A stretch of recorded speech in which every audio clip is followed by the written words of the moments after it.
திருச்சிற்றம்பலம். உருவாய் அருவாய் உளதாய் இலதாய் மறுவாய் மலராய் மணியாய் ஒளியாய் கருவாய் உயிராய் கதியாய் விதியாய் குருவாய் வருவாய் அருள்வாய் குகனே குருவாய் வருவாய் அருள்வாய் குகனே எந்தாயும் எனக்கருள் தந்தையும் நீ சிந்தா குலமானவை தீர்த்தனையாள் கந்தா கதிர் வேலவனே உமையாள் மைந்தா குமரா மறைநாயகனே மைந்தா குமரா மறைநாயகனே. திருச்சிற்றம்பலம். புனிதவதியாராக காரைக்காலில் அவதரித்து திருமணம் செய்து நல்ல மனையாளாக மனைக்கு வேண்டிய அறங்களை எல்லாம் செய்து சிறுவயதிலிருந்தே சிவனடியார்களுக்கு அன்னம் பாலிக்கும் அந்த திருத்தொண்டினையும் சிவபெருமானை ஈசனை வழிபடும் அந்த பெரிய பேரும் பெற்றவர் நம்முடைய காரைக்கால் அம்மையார். காரைக்காலில் அவதரித்தமையால் அவர் காரைக்கால் அம்மையார் என்று சிறப்பு பெயர் அடியார்களால் அவருக்கு வழங்கப் பெற்றது. அவருடைய கணவர் காரைக்கால் அம்மையாருடைய அந்த இறைத்தன்மையை இறைவன் மாங்கனி திருவிளையாடல் மூலம் அவனுக்கு உணர்த்த உடனே தன்னுடைய மனையாளாக இதுகாரும் வாழ்ந்து கொண்டிருந்தவள் ஒரு இறைத்தன்மை வாய்க்க பெற்ற ஒரு மாதவம் புரிந்த ஒரு பெண்ணாக இருப்பதனால் அவளிடமிருந்து காரைக்கால் அம்மையாரிடமிருந்து விலகி அவர் வேறு திருமணம் செய்து கொண்டு அவருக்கு பிறந்த பெண் குழந்தைக்கு தெய்வத்தின் நாமமாக புனிதவதி என்று தன்னுடைய முதல் மனைவி இறைவனுடைய அடியார் சிவபெருமானை அம்மை என்று கூறி அன்பு பாராட்டியவர். அத்தகைய காரைக்கால் அம்மையாரை அவருடைய திருவடிகளில் வணங்கி வீழ்ந்து வணங்கினார் அவருடைய கணவராக இருந்தவர். அந்த ஒரு நிகழ்வில் தன்னுடைய பிறவியின் ஒரு கட்டம் வந்துவிட்டது, இந்த உலகியல் வாழ்வை துறப்பதற்கு என்பதை இறைவன் உணர்த்தியமையால் காரைக்கால் அம்மையார் தன்னுடைய இந்த உலகியல் வாழ்வில் ஒவ்வொரு பெண்ணுக்கும் அவளுடைய அழகானது தன்னுடைய கணவனுக்காக அப்படி ஒரு பாரம்பரியம் மிக்க மரபு சார்ந்த ஒரு சமூக நல்வாழ்வினை நம்முடைய நிலப்பரப்பில் நாம் மேற்கொண்டு வருகின்றோம். அதற்கெல்லாம் ஒரு சிறந்த எடுத்துக்காட்டாக விளங்கிய காரைக்கால் அம்மையார் தன்னுடைய ஊனை உதிர்த்தார். அப்படி இறைவனிடம் வரம் வேண்டினார். எலும்பு உருவம் தாங்கினார். இறைவனை தரிசிப்பதற்காக பல தலங்களுக்கும் சென்றார். பின்பு கைலாயத்திற்கு செல்ல வேண்டும் என்று முடிவு மேற்கொண்டார். காலினால் நடந்து சென்ற அவருக்கு இறைவனை தலையால் நடந்து, அதாவது தலையை எந்த அளவுக்கு இறைவனை அவனை வணங்குவதற்காக கீழே அவளால் தாழ்த்த முடியுமோ அவ்வளவு தாழ்த்தியமையால் அவள் தலையால் நடந்தாள் என்று சொல்லப்படுகின்றது. அப்படி ஒரு இறைவன் மீது அவனுடைய திருவடி மீது அவள் கொண்ட அந்த அன்பும் சரணாகதியும் அதனோடு கைலாயத்தை அடைந்தார். இறைவனிடம் நேராக அவள் சென்றாள். அவள் இறைவனுக்கு அன்னையானதால் இறைவன் தன்னுடைய அன்னையை தன்னுடைய மனையாளுக்கு அவர் அறிமுகப்படுத்துகின்றார் சக்திக்கு. அப்படி பேறு பெற்ற காரைக்கால் அம்மையார் அவர் அத்தகைய திருவருள் ஞானத்தை பெற்றமையால் அதற்கு பின்பு அவர் பாடியது இந்த அற்புத திருவந்தாதியாம். இதற்கு பெயர் காரணமாக சொல்லப்படுவது திருவருள் ஞானம் என்பது அத்தகைய அற்புதமானது, ஆனந்தமானது. இந்த திருவருள் ஞானத்திற்கு என்ன எடுத்துக்காட்டு சொல்லுவது என்றால் சைவ சித்தாந்த சாத்திர நூல் ஒன்றான சிவப்பிரகாசத்தில் 10வது செய்யுளில் திருவருள் ஞானம் என்றால் என்ன என்பதற்கு மதுரை சிவப்பிரகாசர் என்ற உரையாசிரியர் மூவர் பெருமக்கள் ஞானசம்பந்தர், நாவுக்கரசர் சுந்தரரும் காரைக்கால் அம்மையாரும் பெற்றதுதான் திருவருள் ஞானம் என்று எடுத்துக்காட்டு கூறும் அளவிற்கு அத்தகைய திருவருள் ஞானம் பெற்றவர்கள் இந்த அருளாளர் பெருமக்கள். அந்த திருவருள் ஞானம் பெற்ற பின்பு அவர் பாடிய இந்த அற்புத திருவந்தாதி, அதனால் இது அற்புதமாக அமையப்பெற்றது. உண்மையை சொன்னப்போனால் இதை ஒப்பு நோக்கும் பொழுது கந்தர் அனுபூதியை நாம் படிக்கும் பொழுது, கற்கும் பொழுது, பக்தி செய்யும் பொழுது ஏற்படும் ஒரு அனுபவம் இந்த அற்புத திருவந்தாதியின் பாடல்களை நம்முடைய தேவி உபாசனா சத்சங்கத்தில் அடியார்களிடத்தில் அதை பகிர்ந்து பக்தி செய்ய வேண்டும் என்ற எண்ணத்தோடு அதை நோக்கும் பொழுது அத்தகைய உணர்வு மேலோங்கி இருந்தது. அப்படி ஏனென்றால் இறைவனுடைய திருவருள் ஞானம் பெற்ற அவர்களுக்கு மும்மலங்களும் நீங்கிவிடும். அந்த ஆன்மா அத்தகைய உயரிய நிலையை அடைந்துவிடும். இறைவனுடைய திருவடியோடு ஒடுங்கி இருக்கும். அப்படிப்பட்ட மேன்மை நிலையில், அந்த அனுபூதி நிலையில் எத்தகைய அன்பினை இறைவனும் அந்த அடியாரும் ஒருவருக்கொருவர் பகிர்ந்து கொள்வார்கள் என்பதையெல்லாம் இந்த பாடலில் தான் உணர்ந்ததை, அந்த சிவஞானத்தை, சிவபோகம் என்பது சிவ அனுபவம், அந்த அனுபவம் சிவஞானத்தை கொடுக்கிறது. அந்த சிவஞானமாகிய அந்த உணர்வினை அவர் உணர்ந்து இந்த பாடலாக நமக்கு கொடுத்திருக்கின்றார். நாம் இந்த பாடலை பாடி போற்றி பக்தி செய்து நம்மால் நம் பக்குவத்திற்கு ஏற்ப கற்று உணர்ந்து அதை இறைவனை தொழுது ஏற்றி நாம் அந்த உணர்வினில் ஒரு கோடியில் ஒரு பங்கையினாவது பெறுவதற்கு முயற்சி செய்வோம். அதுவும் கூட இறைவனுடைய திருவடியின் கருணையினாலும் காரைக்கால் அம்மையார் போன்ற குருவாக நமக்கு வீற்றிருக்கும் அருளாளர்களுடைய ஒரு பெரிய பெருந்தன்மையினாலும் பண்பினாலும் கருணையினாலும் அது நமக்கு கிட்டும் என்பதில் எள்ளளவும் ஐயமில்லை. இத்தகைய சிவஞான பேரின்பத்தை அளிக்கும் தன்மை கொண்டு விளங்குகின்றது இந்த அற்புத திருவந்தாதி நூல். இதில் தெளிவாக கூறப்பெறும் பாடல்கள் எல்லாம் நம் நெஞ்சிற்கு அறிவுறுத்தும் பாடல்கள், தம்மை ஒத்த அடியார்களின் இயல்புகளை கூறும் பாடல்களாகவும் இவை இருக்கின்றது. இறைவனுடைய அருட்செயல்கள், அவனுடைய திருக்கோலங்கள், பெருமானினுடைய புகழ் இவையெல்லாம் இதில் விரித்து சொல்லப்பட்டிருக்கின்றது. இன்னொன்று அந்தாதி என்ற ஒரு இலக்கணத்திற்கு, அந்த பாடல் வகைக்குண்டான இலக்கணமாவது யாது? எந்த ஒரு சொற்றொடரில் நாம் அந்த பணுவலை ஆரம்பிக்கின்றோமோ அதே சொற்றொடரில் அது முடியும். அபிராமி அந்தாதியை எடுத்துக்கொண்டோம் என்றால் உதிக்கின்ற என்ற சொற்றொடரில் ஆரம்பித்து அது நிறைவு பெறுகின்ற, அதுபோல பிறந்து என்ற சொற்றொடரில் ஆரம்பித்து இது இந்த பிரபந்த நூலும் பிறந்து என்ற ஒரு சொற்றொடரிலேயே நிறைவடைகின்றது. அதாவது இதற்கு ஒப்புமையாக புலவர் நடராஜன் ஐயா ஒரு பூமாலையை சொல்லுகின்றார். இது பாமாலை. பூமாலை சரங்களாக பூக்களை தொடுக்கின்றோம், அது சரமாக இருக்கின்றது. அந்த அடியையும் முடியையும் நாம் இணைக்கும் பொழுது அது ஒரு மாலையாகின்றது. அப்படி இந்த அந்தாதி பணுவலும் அதனுடைய முதலும் நிறைவும் இணையும் பொழுது அது பாமாலையாகின்றது, முழுமை பெறுகின்றது என்று சொல்லப்படுகின்றது. இதற்குண்டான ஆன்மீக தத்துவார்த்தமாக நாம் எடுத்துக்கொள்வது, ஆதி அந்தம் இல்லாத இறைவனுக்கு அருளாளர் பெருமக்கள் அவர்களுடைய அன்பின் மிகுதியால் அந்தாதி பணுவலை பாடுகின்றார்கள். இன்னொரு அர்த்தம், எந்த இடத்தில் நம்முடைய உயிரினுடைய ஆன்மாவினுடைய பயணம் தொடங்குகின்றதோ அதே இடத்தில் அது நிறைவு செய்கின்றது. அப்படிப்பட்ட ஒரு பேருணர்வும் பேரானந்தமும் எல்லா உயிர்களுக்கும் கிடைக்க வேண்டும், எந்தாவது ஒரு பிறவியிலாவது நிச்சயம் கிட்டும், அப்படி என்ற ஒரு சிவ சிந்தனையோடு இந்த திருவந்தாதி பாடல் முதல் பாடலை இப்பொழுது நாம் சிந்திப்போம். திருச்சிற்றம்பலம்.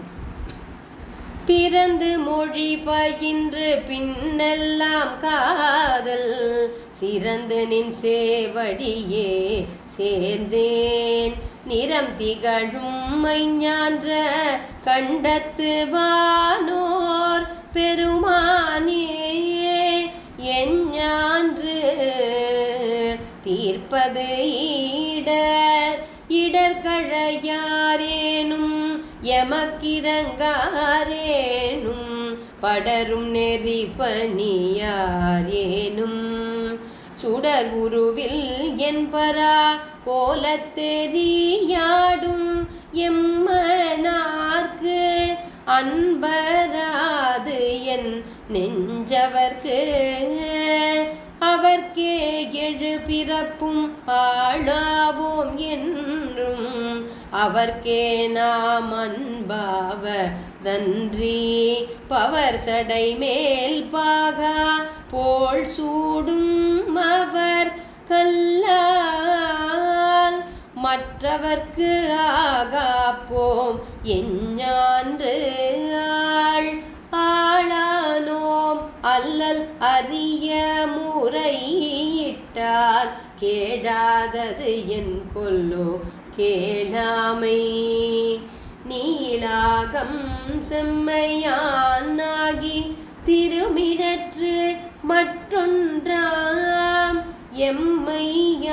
கொண்ட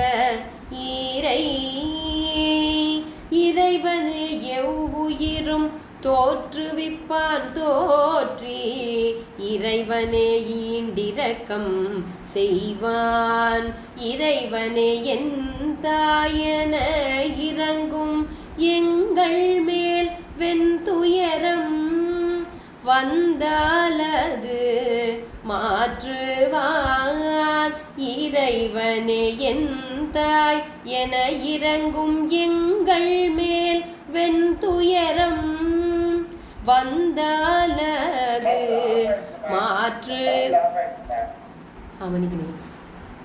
இறைவனே என் தாயென இறங்கும் எங்கள் மேல் வெண்துயரம் வந்தாலது மாற்றுவான். திருச்சிற்றம்பலம். ஆக 5 பாடல்கள் வரை இப்பொழுது நாம் விண்ணப்பம் செய்தோம். 5வது பாடலில் இறைவனே என் தாய் என நம்மேல் அவன் இறங்குவான், அவன் அன்பு செய்வான். அத்தகைய அன்பினை நாம் உணர்ந்து கொண்டோம் என்றால் அவன்தான் நமக்கு தாய், நம்முடைய துயரங்களை போக்குபவன், நமக்காக அன்பு செய்பவன் என்பதை நாம் உணர்ந்து கொண்டோமே. ஆனால் எனக்கு துயரம் வந்தால், அதுவும் வெண் துயரம், அப்படி ஒரு நம்மை வாட்டும் துயரம், நமக்கு அல்லல் கொடுக்கும் துயரம் வந்தால் அதை அவன் மாற்றுவான் என்ற ஒரு அடிகளோடு அந்த 5வது சிறப்பு பாடல். சரி, அப்படி நம்முடைய துயரத்தை மாற்றுபவன், நமக்கு தாயாக இருப்பவன், அவன் மேல் காரைக்கால் அம்மையார் எப்படிப்பட்ட அன்பை வைத்திருக்கின்றார். பிறந்து மொழி பயின்று பின்னெல்லாம் காதல் சிறந்து நின் சேவடியே சேர்ந்தேன். பிறந்தேன், மொழி பயின்றேன், அதாவது எனக்கு ஒரு பருவம் வந்தது, எனக்கு விவரங்கள் எல்லாம் தெரிந்தது. அந்த ஒரு தருணத்தில் இருந்து காதல் சிறந்து நின் சேவடியே சேர்ந்தேன். நாம் உலக வழக்கில் சொல்லுவோம் அல்லவா, எனக்கு விவரம் தெரிந்த நாளிலிருந்து அப்படின்னு. அப்படித்தான் காரைக்கால் அம்மையார் வாழ்ந்திருக்கின்றார். தனக்கு விவரம் தெரிந்த நாளிலிருந்து அவர் இறைவன் மேல் பக்தியாகிய அன்பு அது பெருகியமையால் அந்த காதலாகிய அந்த அன்பு கசிந்து உருகி அவர் சேவடியே சேர்ந்தேன். நிறந்திகழும் மைஞான்ற கண்டத்து வானோர் பெருமானே. மை போன்ற கண்டமுடையவன், கருத்த குண்டமுடையவன், கருணை. அவனுடைய கருத்த கண்டத்தை பார்க்கும் பொழுதும் அதை நினைக்கும் பொழுதும் நமக்கு அவனுடைய கருணை, மேலான கருணையே, ஒப்பு உயர்வு அற்ற, யாரோடும் ஒப்புமை கூற இயலாத அந்த கருணையை நாம் தெரிந்து கொள்ள வேண்டும், உணர்ந்து கொள்ள வேண்டும். வானோர்களுக்கெல்லாம் பெருமானே, எஞ்ஞான்றும் தீர்ப்பது இடர், என் பிறவித்துயர் அறுபடுவது எப்பொழுது அப்படின்னு கேட்கின்றார்கள். இந்த பாடலை பாடும் பொழுது அவர்கள் திருவாலங்காட்டில் அந்த நடன காட்சி தரிசனம் எல்லாம் அவர்கள் இதற்கப்புறம்தான் காரைக்கால் அம்மையாருக்கும் அது கிடைத்தது. அதற்கு அப்புறம் அவருக்கு முக்தி. இருந்தாலும் திருவருள் ஞானம் கைவரப்பெற்ற ஒரு ஆன்மாவாகத்தான் இந்த பாடலை, இந்த பிரபந்தத்தை அவர் பாடுகின்றார். அடுத்த பாடலில் இடர்களையாரேனும் எமக்கு இறங்காரேனும் படரும் நெறி பணியாரேனும் சுடர் உருவில் என்பரா கோலத் தெரியாடும் எம்மனார்க்கு அன்பராது என் நெஞ்சு அவர்க்கு. இந்த முதல் பாடலில் இறைவனுடைய கருணையை சொன்னார். தான் இறைவன் மேல் எந்த ஒரு காலத்திலிருந்து அன்பு செய்கின்றேன் என்பதையும் சொல்லிவிட்டார். அவர் கருணையாளன் என்பதை சொல்லிவிட்டாலும் கூட பெருமான் எளியேனின் இடரை களையவில்லை என்றாலும் எம்பால் அவருக்கு இரக்கம் ஏற்படவில்லை, எனக்காக என் பிறவித்துயரை அறுப்பதற்கு அவர் இறங்கவில்லை என்று இருந்தாலும் கூட, நான் செல்லும் வழிக்கு அந்த நற்கதி அவர் காட்டவில்லை என்றாலும் கூட, சோதி சொரூபமான தன்னுடைய திருமேனியில் எலும்பு மாலை பூண்டிருப்பவர், தீயினை திருக்கரத்தில் ஏந்தி ஆடும் எம் தலைவர், எம் மன்னார்க்கு, எம் மன்னனுக்கு, தலைவனுக்கு அன்பராது என் நெஞ்சு அவருக்கு. எளியேனின் அன்பு என்றுமே விலகாது, குறை வராது. அந்த என்னுடைய அன்பில் எந்த ஒரு குறையுமே இருக்காது. அவன் என்மேல் இரக்கம் கொள்ளவில்லை என்றாலும், எனக்காக அவன் தன் நிலையிலிருந்து இறங்கவில்லை என்றாலும் கூட என்னுடைய அன்பு என்றைக்குமே குறையாது அப்படின்ட்டு சொல்லிடுறார். 3வது பாடல்ல அப்படி அன்பு குறையாத காரைக்கால் அம்மையார் எப்படிப்பட்ட அடிமைத்தரத்தை இறைவன் மேல் பூண்டிருந்தார், ஈசன் மேல். ஈசன் என்ற நாமத்தில், அந்த சொற்றொடரில்தான் அநேக பாடல்களில் காரைக்கால் அம்மையார் இந்த பிரபந்தத்தில் பாடியிருக்கின்றார். ஏன்னா இவருடைய காலம் 3 மற்றும் 4 நூற்றாண்டு. அந்த நூற்றாண்டில் ஈசன் கங்கை சடையான் என்று சிவபெருமான் வழங்கப்பெற்றிருக்கின்றார். நமச்சிவாய பதிகம் பாடிய மூவர் பெருமக்கள் அவர்கள் அதற்கு பிறகு சிவமாகிய மந்திரச்சொல் ஈசனை விளக்குவதுதான் அப்படிங்கிற அந்த ஒற்றுமையை நிலைநிறுத்தியவர்கள், அதை எல்லோருக்கும் விளக்க வந்தவர்கள் நம்முடைய மூவர் பெருமக்கள். இவருடைய காலம் அவர்களுக்கு முந்தைய. அவர்க்கே எழுபிறப்பும் ஆளாவோம் என்றும் அவர்க்கே நாம் அன்பாவது அன்றி பவர் சடை மேல் பாகாக போல் சூடும் அவர்க்கு அல்லால் மற்றொருவருக்கு ஆகாப்போம் எஞ்ஞான்றும் ஆள். அவருக்குத்தான் நான் அடிமை பூண்டிருக்கின்றேன். அவருக்கு ஆளாவேன் என்றால் ஆள் என்பது அடிமை. அதனால் அவருக்கு அடிமையாகப்பட்டவள் நான்.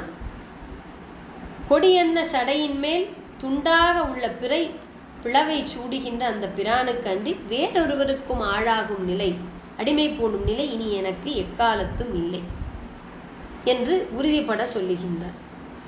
அடுத்தது இந்த அவருடைய இந்த அடிமைத்திறத்தினை திருவம்பாவை 7ஆம் பாடல் அதன் வரிகளோடு ஒப்பு நோக்குகின்றார்கள்.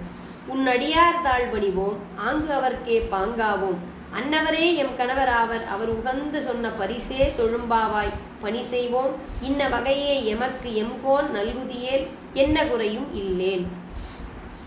உனக்கு அடியம்மையாவது மட்டுமல்ல, இந்த உலகியலில் ஒரு பெண்ணாக இருப்பவர் அவளுக்கு திருமணமாகும் பொழுது அவளின் கரம் பிடிக்கும், அவளுக்கு வாழ்க்கை துணையாக கிடக்கப்பெறும், அதாவது உடலுக்கு உலகியலுக்கு தலைவனாக இருப்பவன் அவனும் சிவபெருமானுக்கு அடியாராகத்தான் இருக்க வேண்டும் என்று திருவம்பாவை பாடலில் மாணிக்க வாசகர் தன்னை, அதாவது மகளிரெல்லாம் சேர்ந்து அவர்கள் சிவனடியார்களாக இருக்கும் ஒரு பாவத்தில் அவர் எழுதிய அந்த பாடலில் இந்த 7வது பாடல்.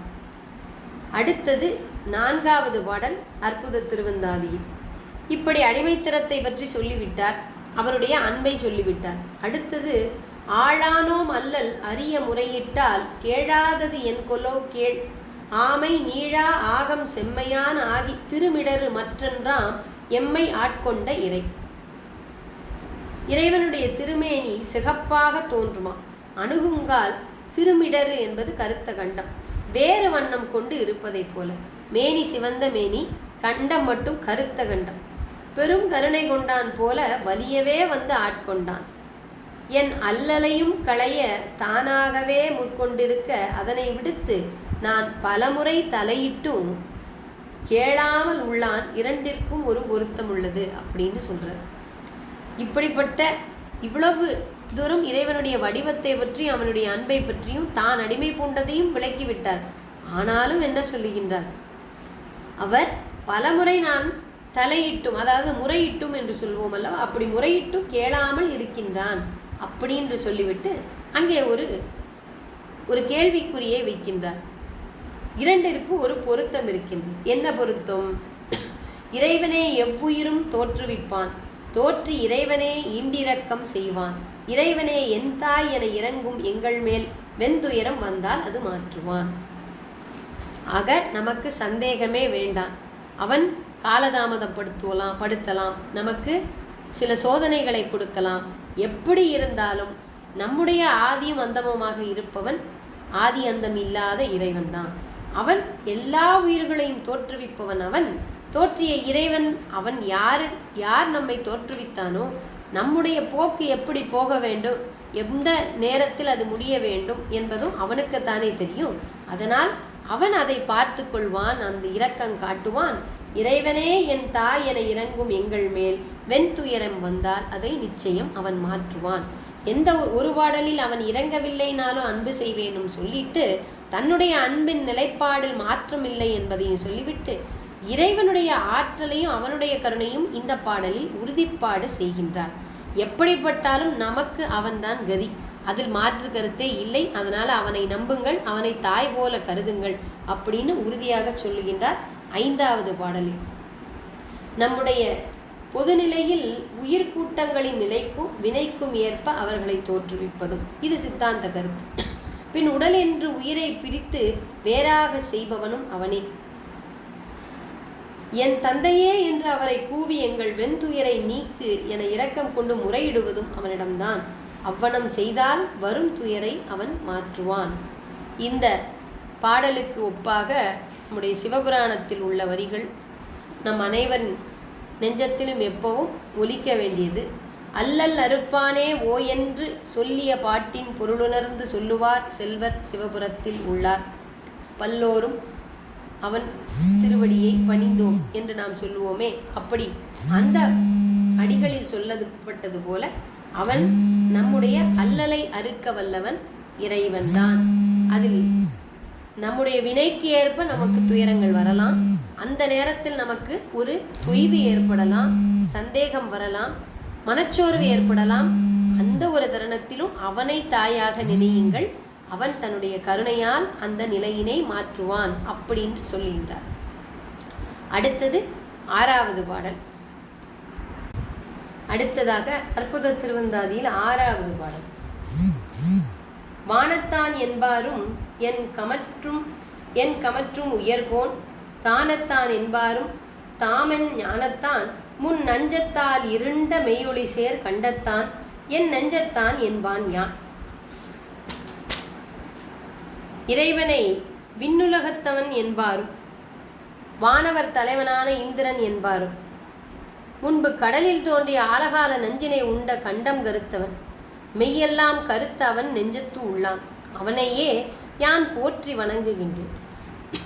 தான் வணங்குகின்ற இறைவன் யார், எத்தன்மையன், அவன் எந்த உலகத்தை சார்ந்தவன், எந்த விண்ணுலகத்தில் உள்ள அத்துணை பேருக்கும் அவன் மேலானவன், தலைவன் என்று சொல்லுகின்றார் காரைக்காலமையார்.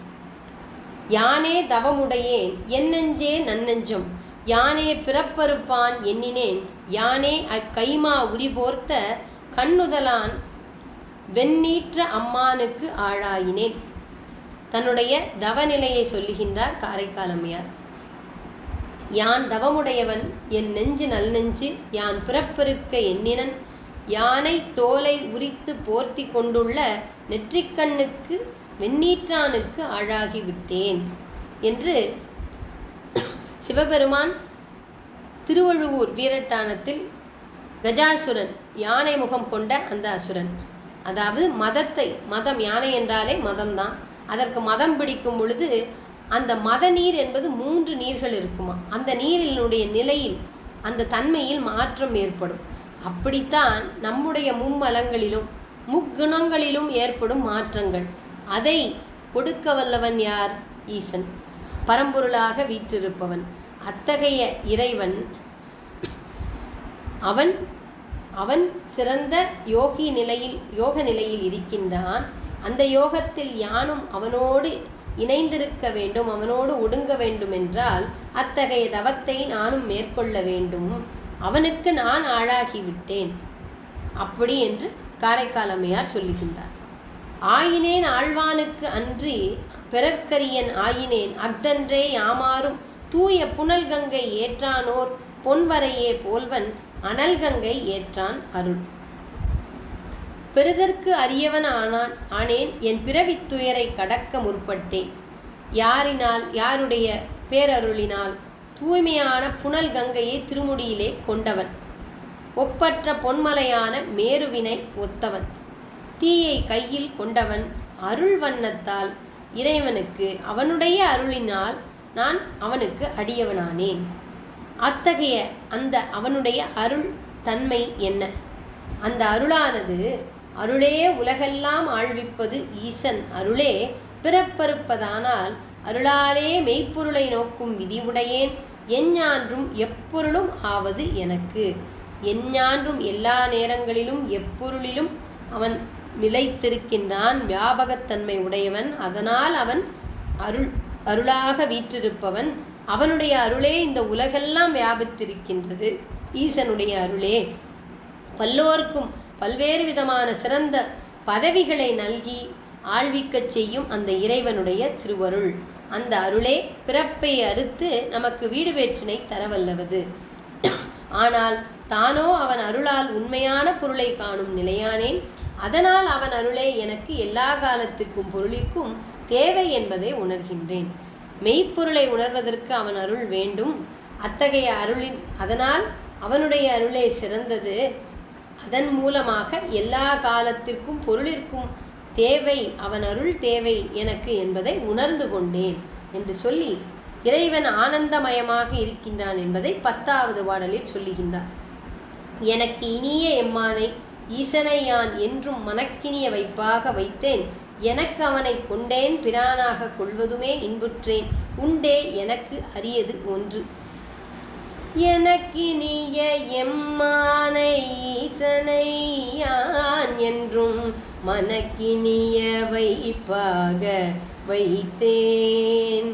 எனக்கவனை கொண்டேன் பிரானாக கொள்வதுமே இன்புற்றேன். உண்டே எனக்கரியதொன்று. இன்புற்றேன் உண்டே எனக்கரியதொன்று. எனக்கு இனிமையானவன், பேரானந்த வடிவானவன், அது எவ்வளவு ஒரு அரிய விடயம், அது எனக்கு கிடைத்திருக்கிறது. அவனை அப்படி ஒரு அரிய பொருள், ஒரு ஆனந்தமயமான பொருள், நிலையான பொருள், அந்த ஞானமும் போகமும் எனக்கு கிடைத்து விட்டால் நான் அதை எப்படி ஒரு பொக்கிஷமாக வைத்துக் கொள்வேன். மனத்திற்கு இனிய வைப்பாக, வைப்பு என்பது சொத்து, அப்படி ஒரு சொத்தாக பெருஞ்செல்வமாக நான் அதை கொள்வேன். எனக்கு அவனை கொண்டேன், என்னுடைய பிரானாக கொண்டேன், என் தலைவனாக கொண்டேன். அதனால் மாறாத இன்பம் கொண்டேன். எனக்கு இனி கிடைத்தற்கரிய பொருள் வேறு ஏதேனும் உண்டோ? இல்லவே இல்லை என்று சொல்லி 10வது பாடலை நிறைவு செய்கின்றார் நம்முடைய காரைக்கால் அம்மையார். இந்த 10வது பாடலோடு நாமும் இன்றைய காரைக்கால் அம்மையார் பற்றிய தெய்வ சிந்தனைகளை, சிவ சிந்தனைகளை, சிவபுண்ணியத்தை ஈட்டுவதற்காக நாம் இன்றைக்கு நம்முடைய சத்சங்கத்தில் சிந்தித்தோம். இறைவனையும் குருவையும் குழுமியிருக்கும் அனைத்து அடியார் பெருமக்களையும் திருவடிகளையும் பணிந்து வணங்கி நிறைவு செய்கின்றோம். நன்றி, வணக்கம். திருச்சிற்றம்பலம்.